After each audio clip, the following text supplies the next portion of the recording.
He thought his twin daughters were gone forever, lost to a cruel fate he could never undo. 3 years later, fate led him to a bus where their voices sang through the silence, but the truth waiting for him didn't just break his heart, it shattered his entire life before the story even began. Where are you watching this video from? Let us know in the comments below. If these stories move you, don't forget to subscribe and join our journey. Now, sit back and feel every moment of this unforgettable story. They say the desert kills slow, but it teaches fast. By the time my boots sank ankle-deep into that cracked ochre dirt, I'd already learned not to trust anything that looked like shade and not to follow any path unless I'd carved it myself.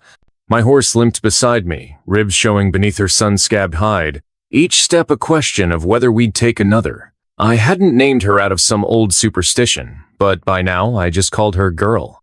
We were both too tired for sentiment. The sun didn't burn anymore, it pressed, like a weight from above. I'd stopped sweating the day before, and my stomach hadn't made a sound in nearly 2. The canteen swinging against my hip had last kissed my lips before dawn, and it gave nothing in return now. But I kept walking, because sometimes it's not about surviving. It's about walking until the sand takes you or something else does. The canyon sprawled in all directions. No markers, no trails, just wind-bitten rocks and silence broken only by my own boots scuffing gravel. I was calculating how many steps left before I dropped, how many sunrises I could pretend to chase before the horizon laughed back at me. And then I saw her, just off the trail, if you could even call it, Theta. Small shape leaned against a splintered rock. At first, I thought it was an animal, a coyote maybe, bones poking through mangy fur. But when the shape stirred slightly, my chest seized. A child? No more than 8, maybe 9. Torn fabric hung from her like dead leaves, bare legs crusted with dirt. Her head rested on her knees. She wasn't moving, not crying, not calling, just there. I stopped, instantly aware of where I was. This was no man's land. Border territory, where treaties didn't matter and mercy could be a death sentence. Tribes warred out here against each other, against us, against anyone dumb enough to stumble in uninvited. My hand drifted to the pistol holstered at my hip. Habit, not intent. If anyone else was out here watching, I just walked into the end of my own story. She didn't even flinch. That's what made me pause. Not fear, not even caution. Just the quiet stillness of someone who'd already made peace with the worst thing that could happen. I could have walked on. I probably should have. She wasn't mine. Her people, whoever they were, would have seen me as an enemy. I had no food, no water, no plan. All I had was a hardened piece of bread in my saddlebag, something I'd been saving for when my knees finally buckled, and I needed to push one more mile. But I didn't walk away. I don't know why, really. Maybe because I'd looked just like her once. Different time, different war.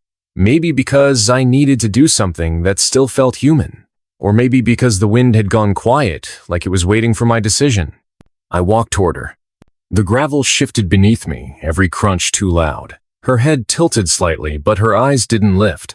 She knew I was there, just didn't care. Or couldn't. I crouched a few feet from her, the heat rippling around us like invisible fire.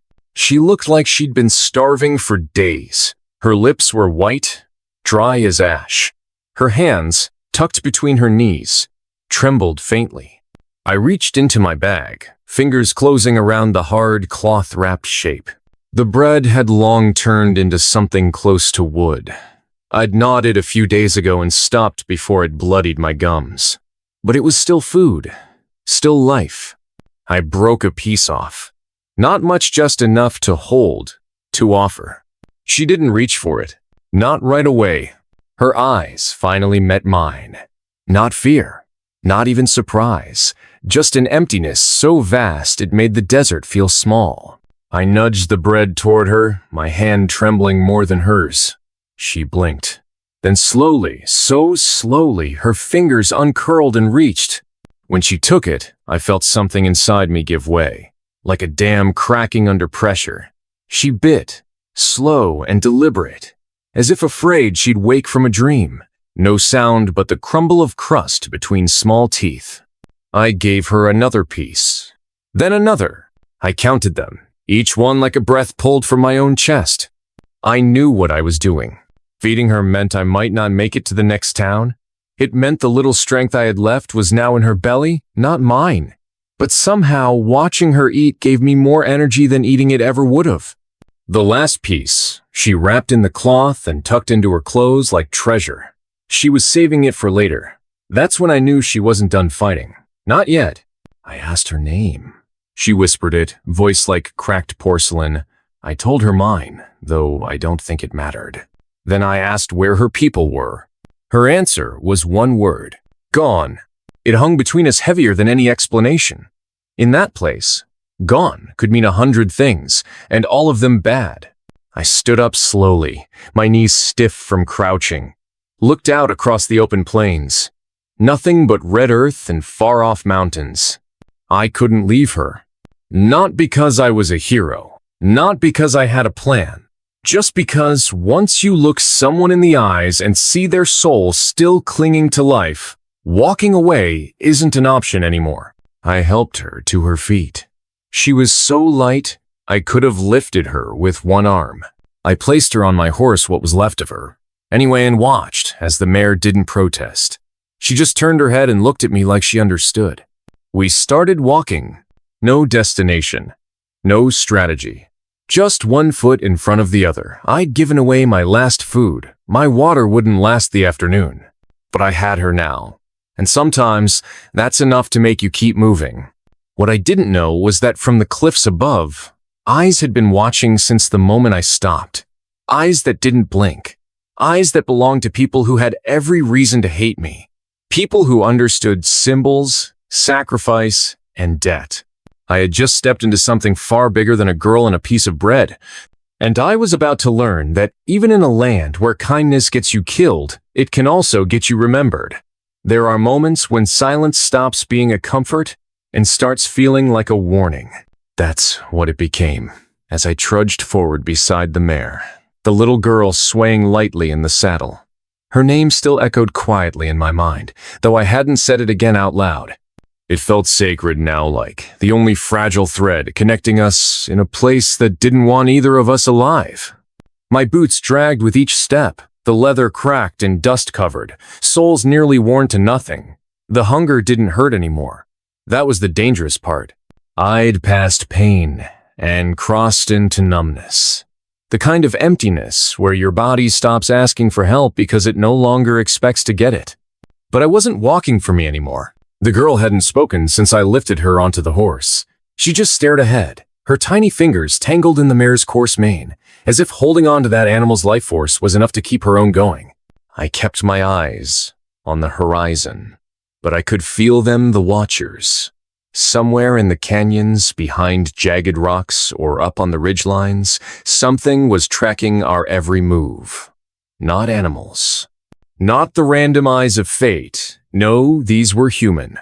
I knew it in the way the air shifted around us, in the unnatural stillness of the world. I'd been hunted before, and this had all the markings of men preparing to decide whether you live or die. I didn't mention it to her. What would be the point? She probably knew better than I did. This was her land. After Aller, at least it had been. Her people's blood ran through this dirt long before my boots ever scuffed it. She finally spoke as the sun reached its highest point, when the shadows disappeared and even the wind dared not move. "They're still watching," she said. The words came soft, almost detached, but filled with certainty. I didn't ask how she knew. I just nodded. I thought about asking how many, but the answer wouldn't matter. 1 or 100 either way, I was out of options. My revolver hadn't left its holster. It wasn't because I trusted them not to attack. It was because I knew I wouldn't win a fight, even if I drew first. And maybe a part of me didn't want to reach for violence just yet. Not after what I'd already chosen to give. We crossed a ridge and entered a shallow valley that felt too quiet, like sound itself had decided to stay behind. The cliffs on either side loomed too high, the perfect place for an ambush. My hand twitched near the pistol again, but I kept walking. This was a test. I knew that now. Someone had seen me give her that bread. Someone who mattered. And now, they were deciding what that made me a threat. a fool, or something else entirely. The girl shifted in the saddle and looked down at me. Her eyes weren't wide with fear. If anything, they were calm, too calm. It chilled me more than if she'd started crying. "You shouldn't have stopped," she said again, as if reminding me. I offered a faint smile, more out of habit than hope. Too late for that now. Her eyes flicked toward the canyon walls. They saw, I figured. She turned forward again. Her small frame swayed with the mare's gait like a reed in the wind. "You don't understand what you did." "Maybe not," I admitted, "but I did it anyway." That seemed to satisfy her. Or maybe she was too tired to argue. I was beginning to lose track of time when the sound came faint at first, like a low drumbeat buried beneath the wind. Then it grew louder, rhythmic, hooves, many of them. He didn't stop walking. Didn't look back. Didn't need to. They weren't rushing us.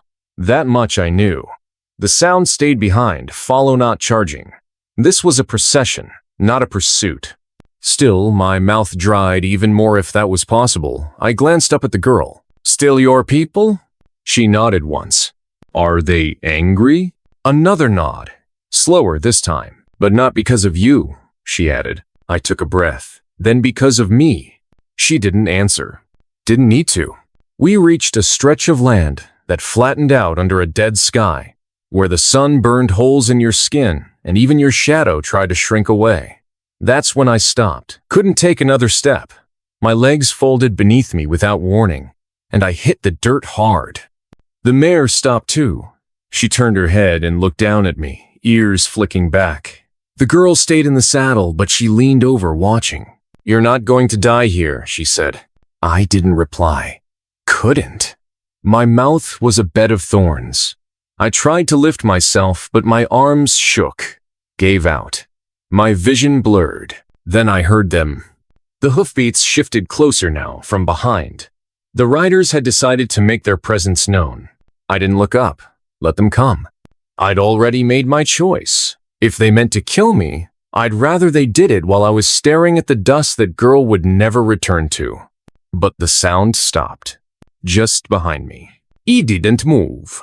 The girl slid off the horse with more grace than I expected from someone so weak. She knelt beside me, then stood straight, facing the noise. I heard her voice soft but clear, speaking in a language I didn't understand. A man answered. Low, gravelly, but calm. Then more voices, 3, maybe 4. I stayed where I was. My hands were limp, gun forgotten, pride long gone.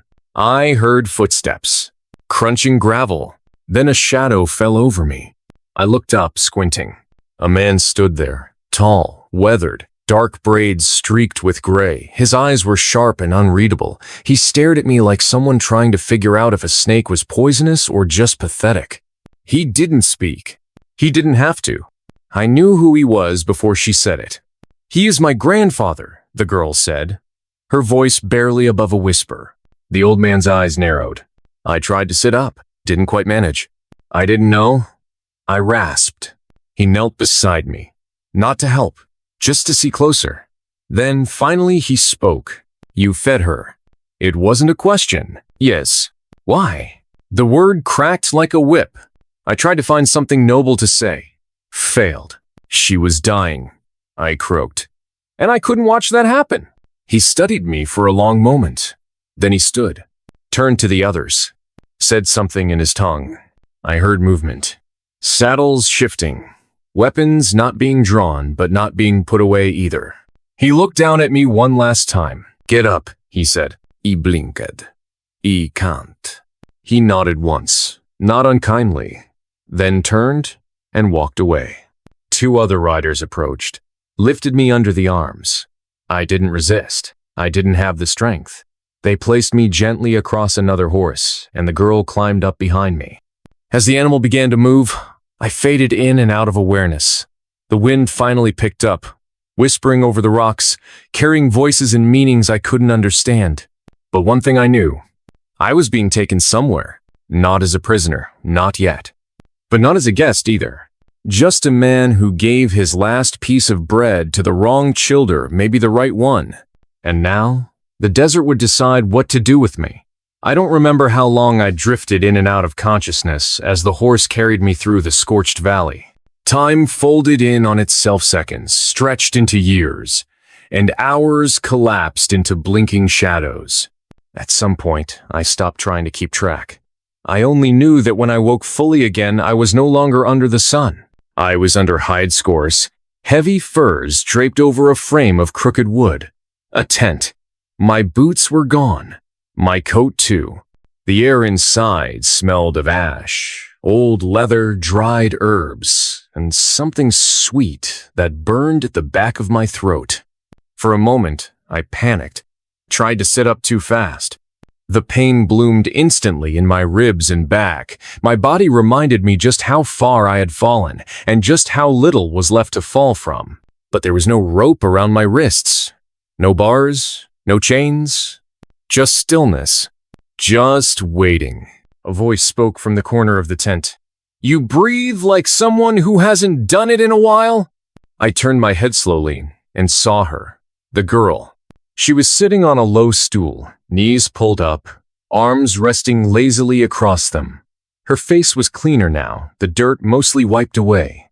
There was a small bowl in her lap. Steam rose from it. "You're alive," she said, almost like it surprised her. I tried to answer, but my throat betrayed me. All I could do was croak out a dry sound. She stood, crossed the short space, and handed me the bowl. I took it with trembling hands. It was broth, thin, watery, but hot and real. I drank it like it held all the answers in the world. "You slept for 2 days," she said. "They thought you'd die." I finished the broth, then handed the bowl back. My voice finally returned, brittle and low. "And you?" She tilted her head. "I said they thought you'd die." "I didn't." I laid back and stared up at the roof of the tent. It swayed gently, like an old man's sigh. "I still don't know your name," I said. She didn't answer. I turned to look at her again. She was already sitting back down. "I don't have one," she said finally. "Not anymore." I wanted to ask what that meant, but something in her voice told me not to. Some questions don't need words, not in places like this. Instead, I listened to the sounds outside, to the world I now found myself inside. I heard the soft bleating of goats, the occasional clang of metal, a child's distant laugh, firewood snapping, quiet murmurs in a language I still didn't understand. Life, raw and weathered but alive. They hadn't killed me, that much was clear. But they hadn't welcomed me either. I was something in between. Later that day, or maybe the next time, had become a shapeless fog. The tent flap opened, and he walked in.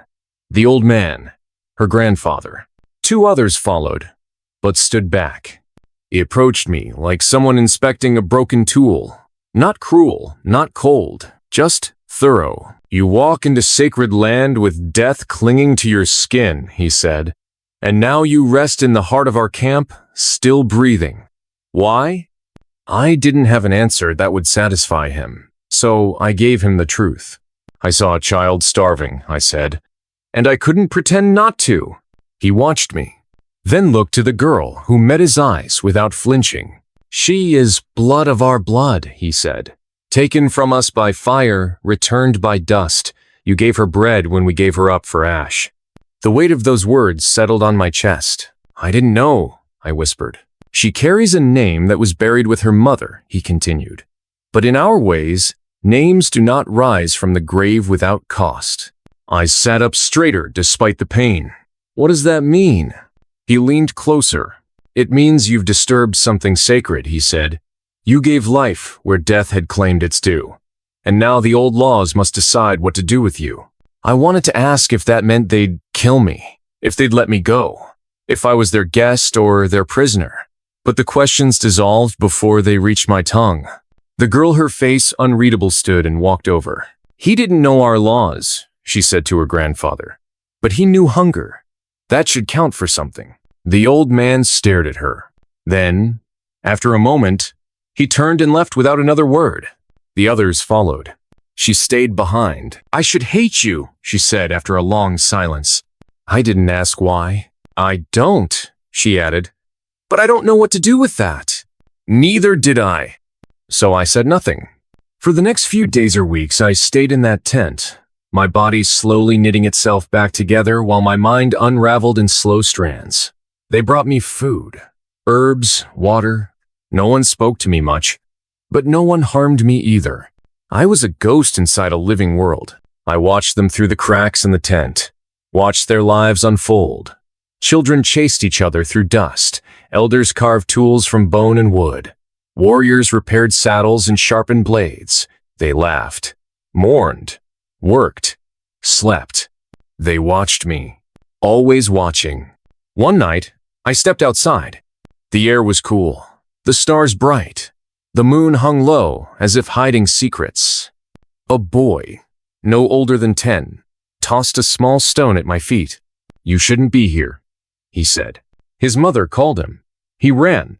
I stayed still, letting the moment pass like smoke. After a while, the girl joined me. "You'll never belong here," she said. "No matter what you gave." "I don't want to belong," I said. "I just want to understand." She looked at me. "Then you're different from the others who came before." "Others?" She nodded. "Men with guns and flags. They came to take and break. They left behind only silence. I'm not like them." "We'll see," she said.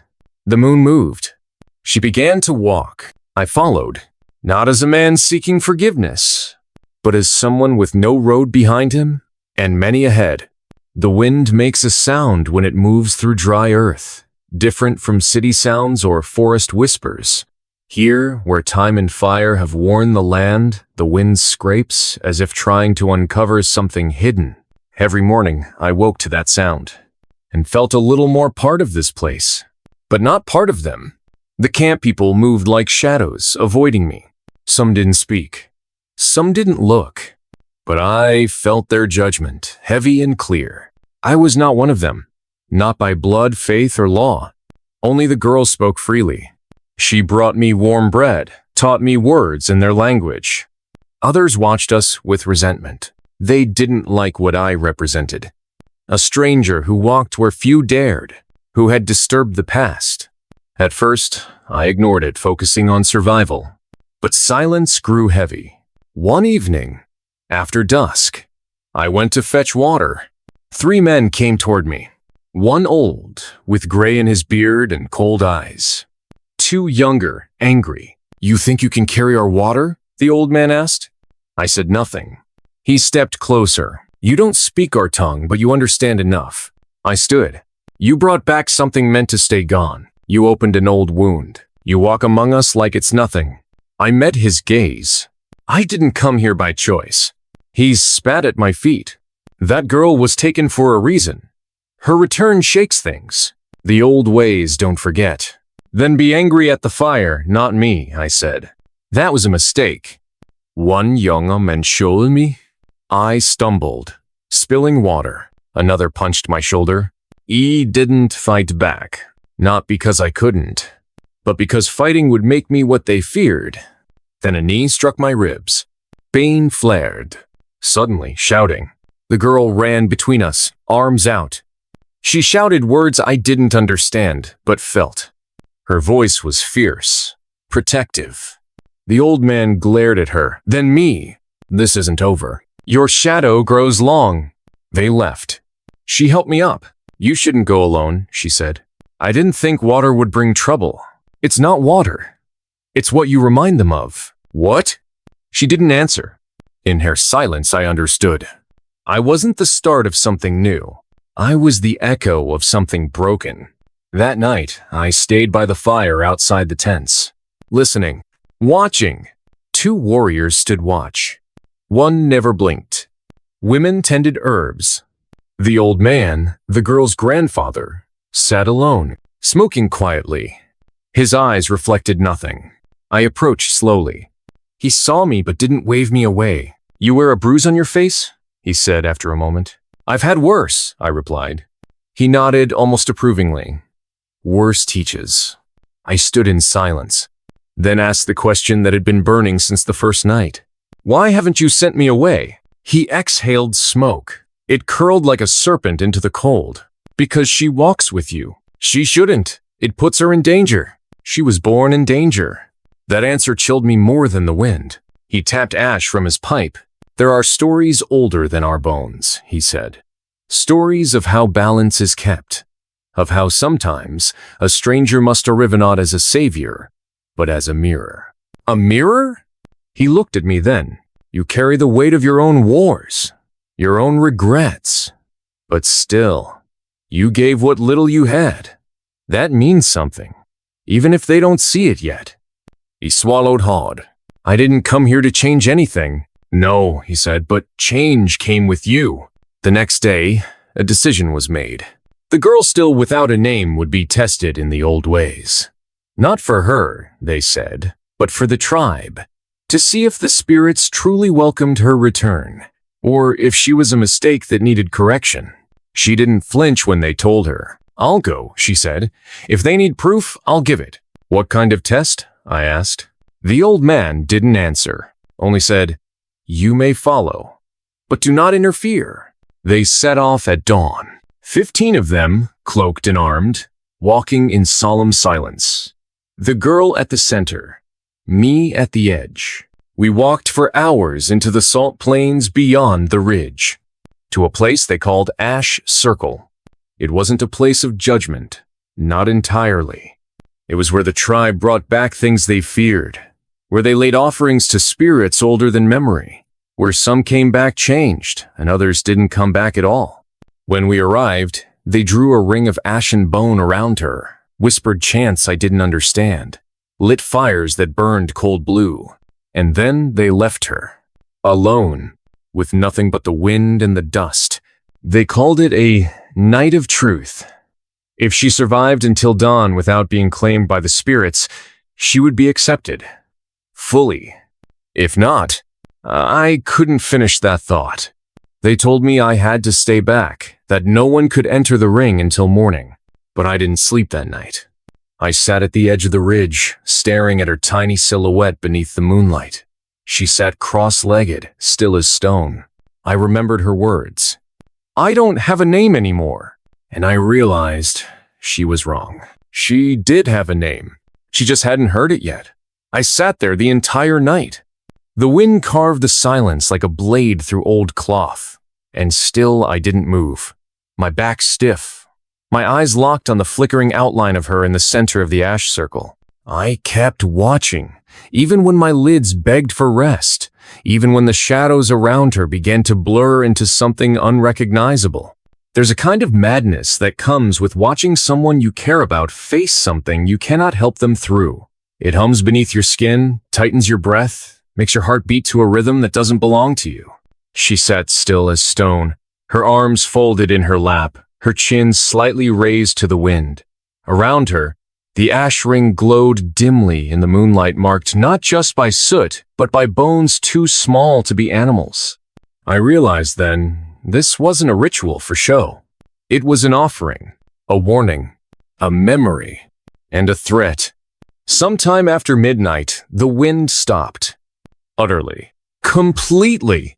As if the world had inhaled and then simply forgotten how to exhale. The silence was unbearable. Then came the voices.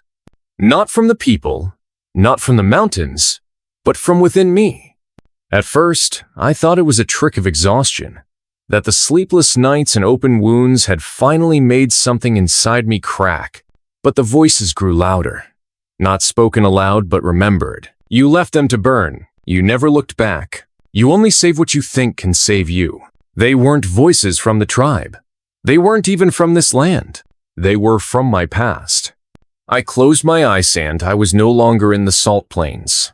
I was back in the valley, the one they had shelled to rubble, the one where we had been told to hold the line, where we waited for reinforcements that never came, where we left behind the wounded because carrying them meant dying with them, where I heard a boy scream as I ran past him, clutching the last canteen of water. I opened my eyes again. The girl hadn't moved, but the ash ring around her had. The edges had shifted, as if something inside had breathed once. Then, all at once, she collapsed. I ran. I didn't think. I didn't care that it was forbidden. that they said crossing the circle meant invoking the wrath of the spirits. All I saw was a child falling. When I reached her, she was burning. Not with fire, there were no flames, but with heat. Her skin was damp with sweat, her pulse hammering too fast. Her mouth moved without sound, and in her eyes, I saw fear, not of death, but of memory. I gathered her in my arms and carried her out of the ring. The air screamed. I can't describe it any other way. It was like the land itself had seen what I'd done and hated me for it. They found me at dawn, sitting against a rock, her head resting on my lap. She was still breathing, shallow but steady. The elders approached first, then the warriors, then the rest. He didn't move. I waited for their judgment, their fury, their weapons. But none came. Instead, the old man, her grandfather, knelt before me. "You heard them, didn't you?" he asked softly. I nodded. He turned to the others. His voice didn't rise, but it carried. "This man," he said, "stepped into the place of fire not to prove strength, not for pride but for love." A murmur swept through the crowd. The spirits tested not just her, he continued, but him. Then he looked at me, and they burned away what was false. She slept for 2 days. In that time, everything changed. People who had ignored me began offering small words. Bread, cloth, a basin of water. One woman even offered to mend my cloak. The shift wasn't grand. It was quiet, careful, as if they weren't sure yet if they were forgiving me or simply including me in a new kind of suspicion. But the most important change came from her. When she awoke, she looked at me with the eyes of someone who had seen too much and come back different. "I saw something in the circle," she whispered. "What did you see?" "A name." I leaned in. "It was mine," she said. "Not the one they gave me, not the one I lost, but the one I was meant to remember." I waited. She smiled, then spoke it. And it was the most beautiful sound I had ever heard. The days that followed were filled with a kind of rebuilding, of trust, of routine, of stories being shared not in suspicion but in warmth.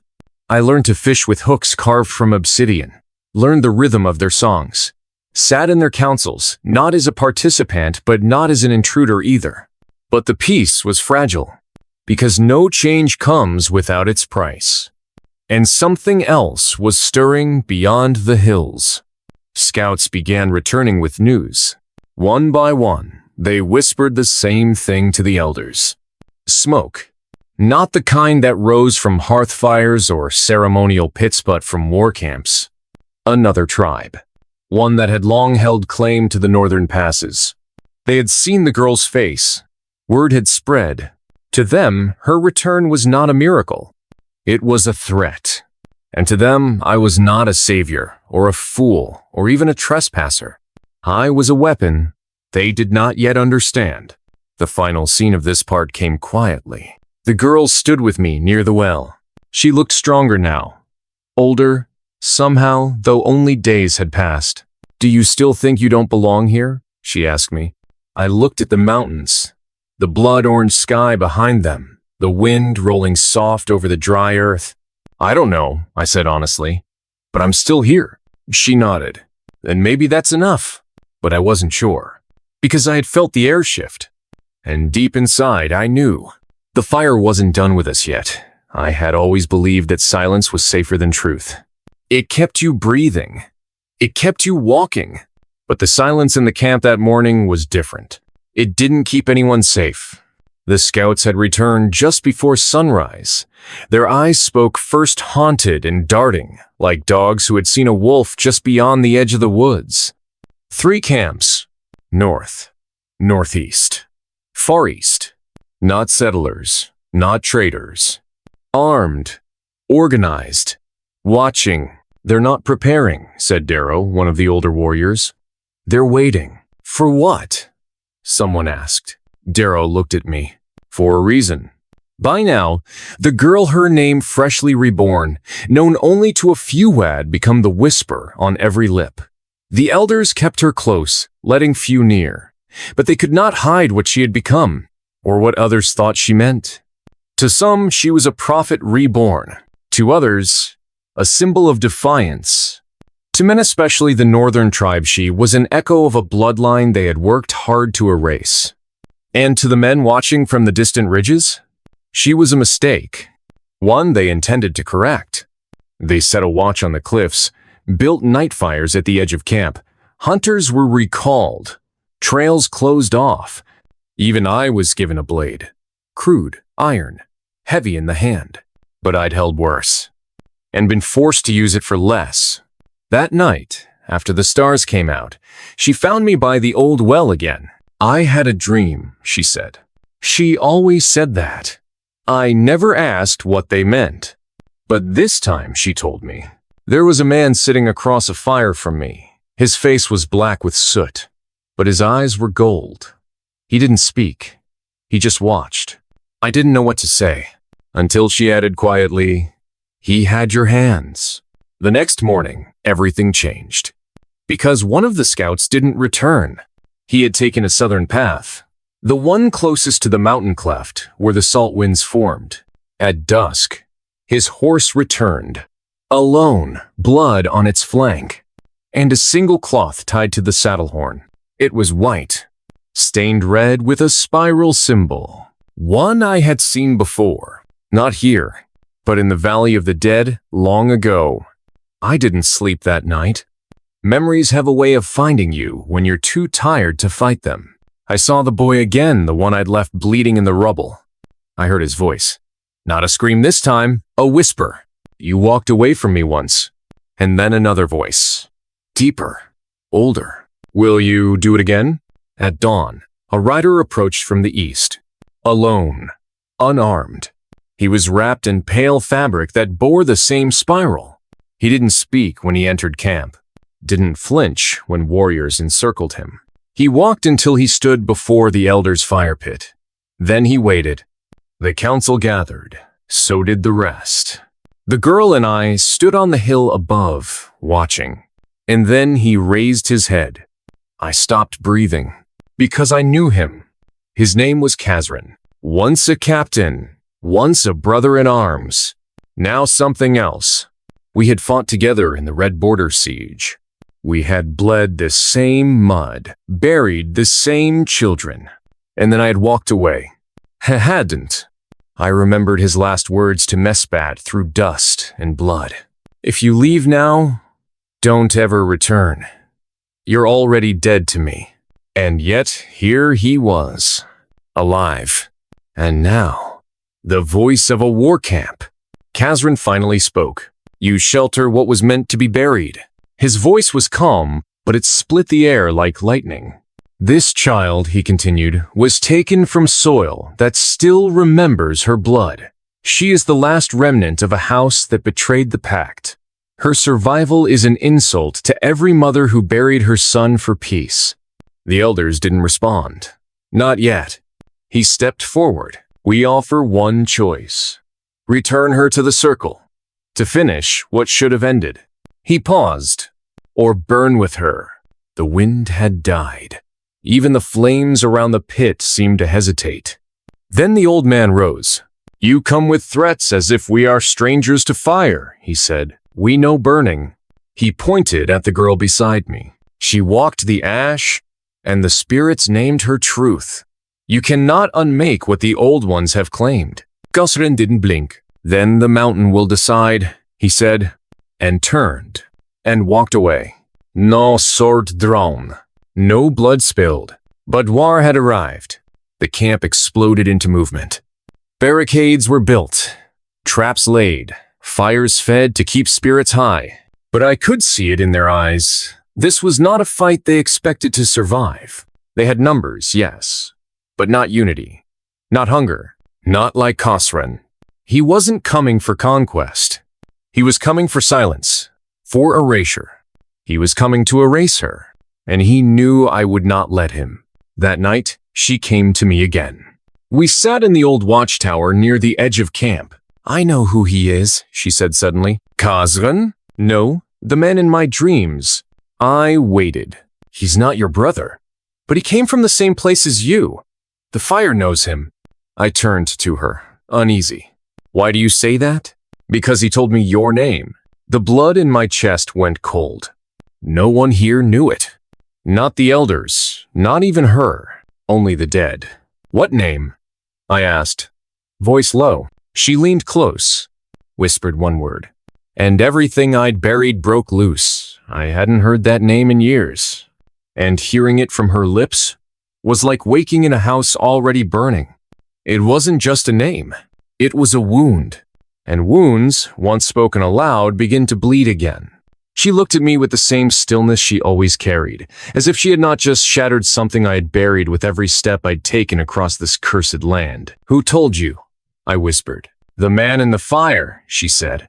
No more, and no less. The days turned thick with smoke.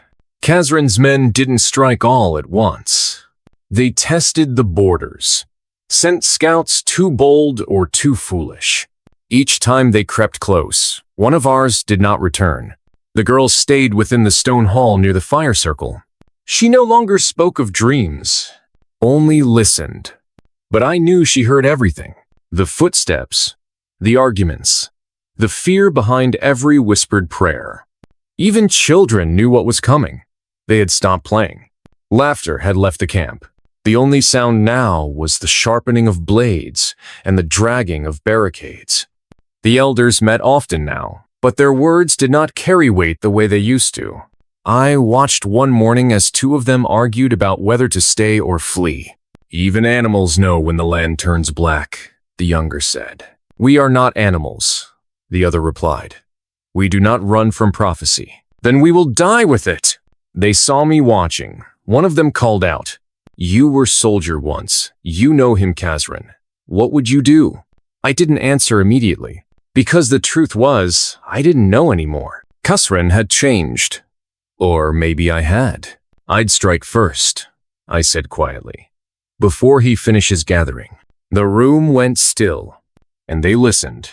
By nightfall, we were planning a raid, not to win, but to delay, to scatter, to show that we would not kneel. I took 6 of the strongest, Darrow among them. We left just before moonrise. The girl was waiting for me at the edge of camp. She held something in her hands, a strip of cloth, torn from her own tunic. I dreamed of blood again, she said, but this time it wasn't ours. I wrapped it around my wrist without a word, as if that simple act might carry some kind of protection. Then I turned and vanished into the dark. We found the enemy camp before sunrise. They were dug in tents hidden under brush, scouts at high points, fires buried under stone. Efficient, silent, Khazran's touch. But he was not there, and that made me nervous. We struck just before the first light touched the hills. Quick, brutal, no mercy, no room for it. We took down their lookouts first, then their supply tent, set it to flame. Men poured out half-dressed, blades in hand, shouting into the smoke. We didn't stay. It wasn't a battle we could win, but the message was clear. We are not prey. We lost 2 men on the way back. One bled out before we could bind him. The other Darrow was taken when we crossed the stream bed. He shouted my name before they dragged him under, but I could not go back. And it broke something in me. Not because he died, but because I didn't. The camp greeted us like ghosts returned. The elders nodded grimly. No joy, no victory. Only time bought and blood spent. That night, she sat beside me again. You saw him, didn't you? She asked. Not him, I said, but his mark. She was quiet for a moment. Then she said something I didn't expect. He's not here for me. I looked at her, confused. He thinks he is, she said, but he's here for you. What are you talking about? Her voice dropped. You walked away once. That wound never healed. He didn't come to erase me. He came to finish you. He didn't sleep. That night, I stood watch on the hilltop. The wind was dry, heavy with the scent of sweat and smoke. And in the distance, I saw them. Firelades. Dozens. Khazran's army was moving. At dawn, the drums began. Low, measured. Like a heart.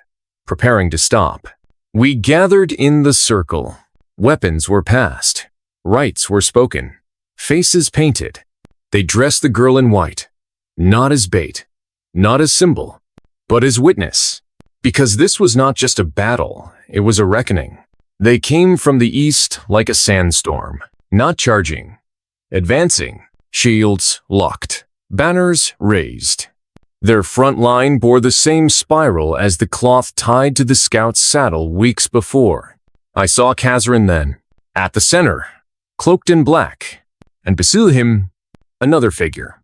I could not see his face, but I recognized the way he stood, the way he held his blade. He was the man from her dreams, the one with my hands. They stopped just beyond the trench, and for a moment the world held its breath. Kazarin raised his hand and pointed at me. Then the drums stopped, and the silence shattered. They hit hard. Our outer line broke within minutes. Men fell like wheat beneath Kazarin's vanguard, but we held the inner circle. Every step they took was paid in blood. I lost count of how many I cut down. The blade felt like part of my arm, until I saw him, the one beside Kazarin. He moved like a shadow, every stroke precise. And when he turned toward me, I saw it. My eyes, my jaw, my hands. It wasn't a trick. It wasn't madness. He was my son. I staggered back, breath torn from my lungs. He didn't hesitate. He came at me like lightning, and I barely blocked in time. Steel sang. Sparks flew. He didn't speak, only struck, again and again. Not like someone who hated me, but like someone who had trained to kill me. My arms gave out first. He knocked the blade from my hand and drove me to my knees. And then he stopped. Our eyes met, and I saw it. A flicker, a fracture. He knew me, or maybe he had always known. Before he could strike the final blow, the girl screamed. The air itself seemed to shift. Every warrior turned, even Kazarin. She stood on the stone altar, arms outstretched, and around her, the ash rose, not from fire, but from the ground. It circled her like breath, like smoke with memory, and the battlefield froze. She opened her mouth, and the name she spoke was not mine. It was his, the boy I had left behind, the one I thought had died, the one whose blood still marked my hands. And as she spoke, I understood. This wasn't about a war. This was about a promise broken long ago, a life I hadn't saved, and a son I hadn't known I'd had. The dawn was heavy with silence. Not the kind that promises peace, but the kind that screams what's been lost. I woke with the weight of 1,000 ghosts pressing down on my chest. My son's face burned into my mind sharp, unforgiving, impossible to forget. He was alive and here, and standing against me. That morning, the camp felt different. Whispers curled through the tents like smoke, some fearful, some angry, all uncertain. The elders gathered again, their faces lined with the kind of worry I hadn't seen before. The girl, our fragile hope, was surrounded by watchers. Her eyes held a new light, one that didn't belong to the scared child I had first met. I found myself drawn to the edge of the fire pit, where the shadows still clung to the cold stones. It was there I saw her, the woman who'd warned Takakota, the voice of the tribe's memory, Moon Dancer. Her eyes met mine with a mixture of sorrow and resolve. "You carry the past in your blood," she said softly, "and it's catching up." I didn't deny it. How could I? She stepped closer, lowering her voice. "Kazarin's coming for more than revenge. He's here to finish what the war began." I wanted to ask how. She didn't wait. "They seek the end of the line." Her fingers brushed the girl's cheek. "She is the last hope, and the last risk." The camp shifted. Families moved closer to the center. Weapons were sharpened again. I was restless, haunted by memories I had tried to bury. The night the boy was born. The night I walked away. Kazarin's forces were growing bolder. Scouts reported new riders joining him, mercenaries, outlaws, even deserters from our own lands. He wasn't just here for me. He was here to rewrite the story of this place. And in the center of it all, the girl. One evening, as the sun bled red into the horizon, I found myself standing outside the tents where she slept. She was awake, staring at the stars with a distant look. "I'm sorry," I said. "For what?" she asked without turning. "For everything." Her voice was soft. "For what's coming?" I nodded. She reached out, taking my hand. "Not all wounds heal with blood," she whispered. "Some heal with courage." But courage wouldn't be enough. That night, Khazrin's army attacked. Not with the fury of a wild storm, but with the cold precision of death's own hand. Flames licked the sky. Arrows fell like rain. We fought. Every inch of ground soaked in sweat and blood. The girl stayed with the elders, protected by the fiercest warriors. But I was on the front lines. Blade against blade, heart against heart. In the chaos, I faced my son again. This time, his eyes were not filled with doubt. They were hard, determined. He spoke only once. "This ends now." I didn't answer, because I knew he was right. The battle was not just for survival. It was for redemption. For forgiveness. For a future we both needed to find. When the sun rose, the field was quiet. Too quiet. Bodies lay still, friends and foes alike. The girl walked among them, her eyes searching. And then she found me. We stood together in the rising light. "I'm ready," she said. "For what?" I asked. "For everything." The war was far from over. But in that moment, I realized that the greatest battle would be fought not with weapons, but with the strength to face the past. And the courage to build something new. The world was shrinking around me, each breath heavier than the last. Each step a march toward a fate I could neither outrun nor rewrite. I had seen war before, felt its cold grip and the steel biting my skin, heard its cries and the echo of fallen men, but nothing prepared me for this. This was different. The camp was a fragile wound, barely held together by hope and old stories. Every face was etched with exhaustion and fear, yet beneath that lay a stubborn flamia determination that refused to be snuffed out. The girl had changed. She was no longer the fragile shadow I'd found limping in the dust. She stood taller now, her eyes sharp with purpose, carrying a weight far beyond her years, bearing the hopes of a people who had lived too long in the shadow of war.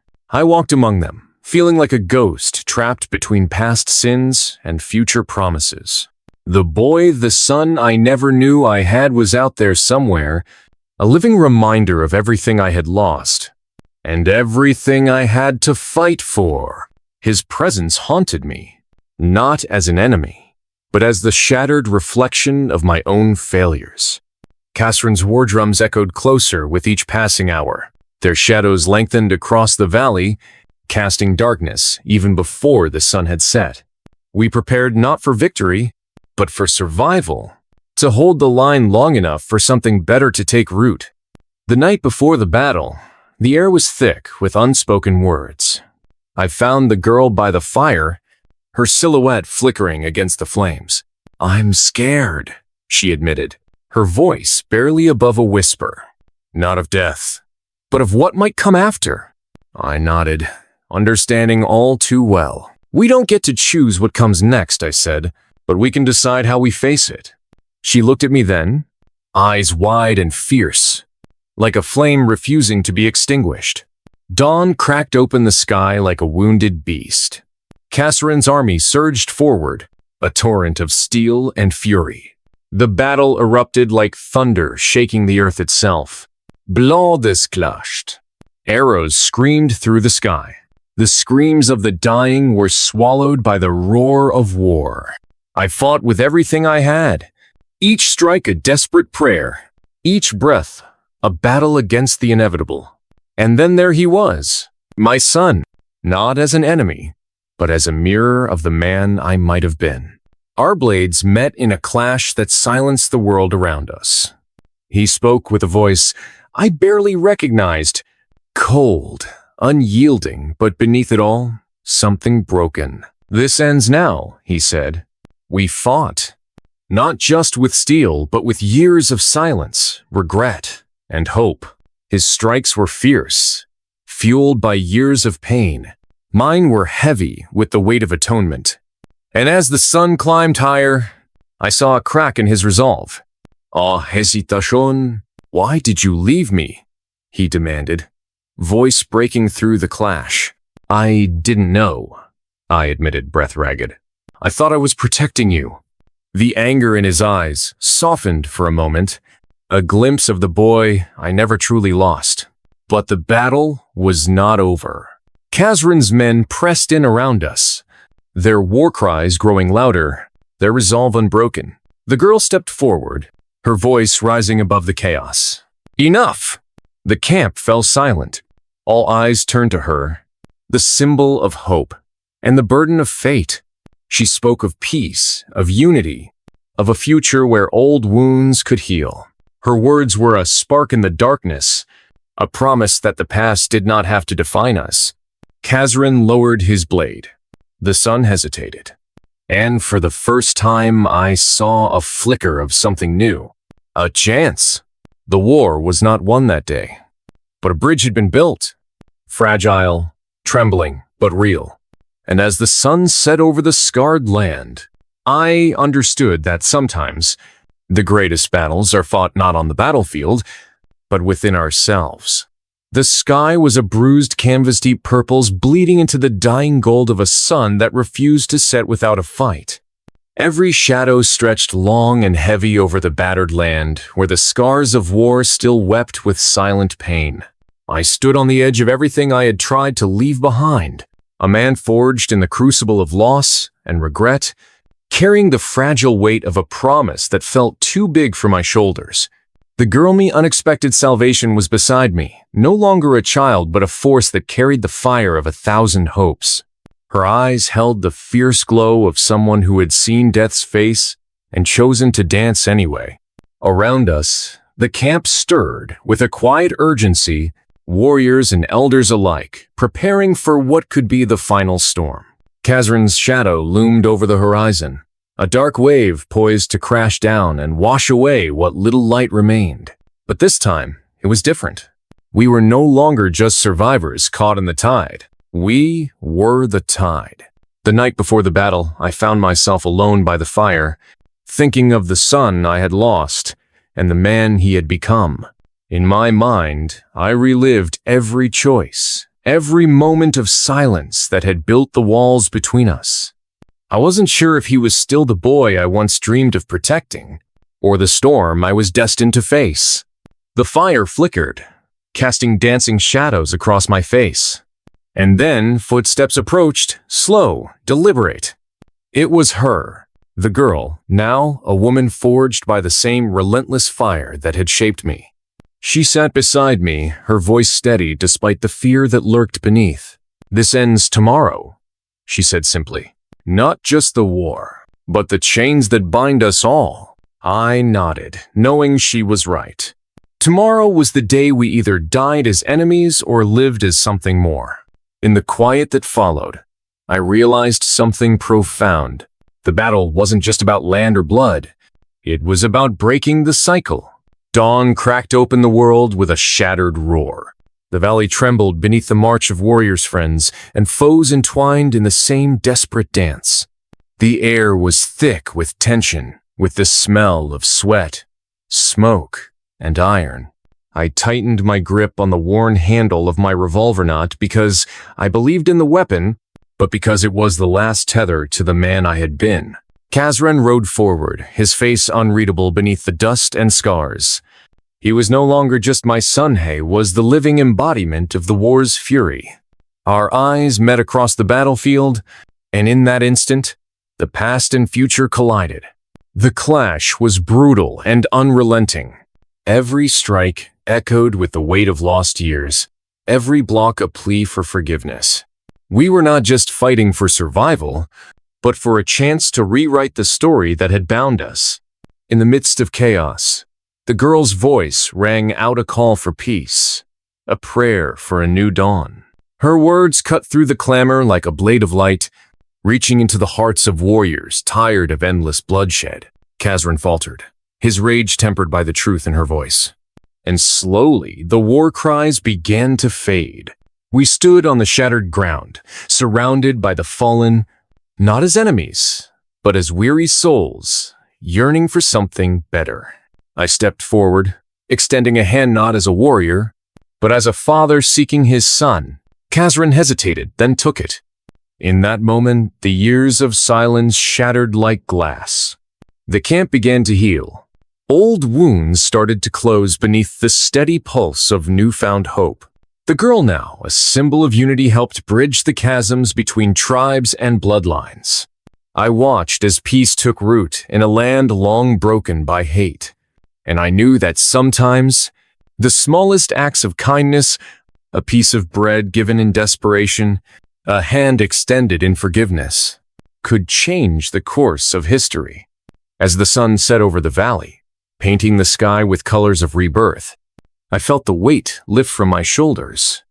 The war was over not because swords were sheathed, but because we chose to build rather than destroy.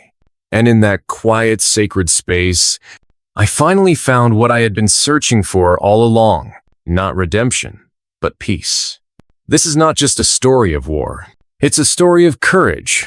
The courage to face the darkest parts of ourselves, and the bravery to believe that even in the harshest wasteland, life can bloom again. Sometimes, all it takes is a single choice to give what little you have, to hold on when all seems lost, to believe in the light when the night is darkest. And with that, the last piece of bread was given not just to a starving child, but to a future waiting to be born. Thank you for walking this journey. May you find your own path through the dust, and may your heart always remember, sometimes the smallest kindness can echo across generations, changing everything. If you were in the protagonist's shoes, would you fight the same battle? Share your thoughts in the comments below, and don't forget to like this video. Explore the other videos on your screen for more unforgettable stories.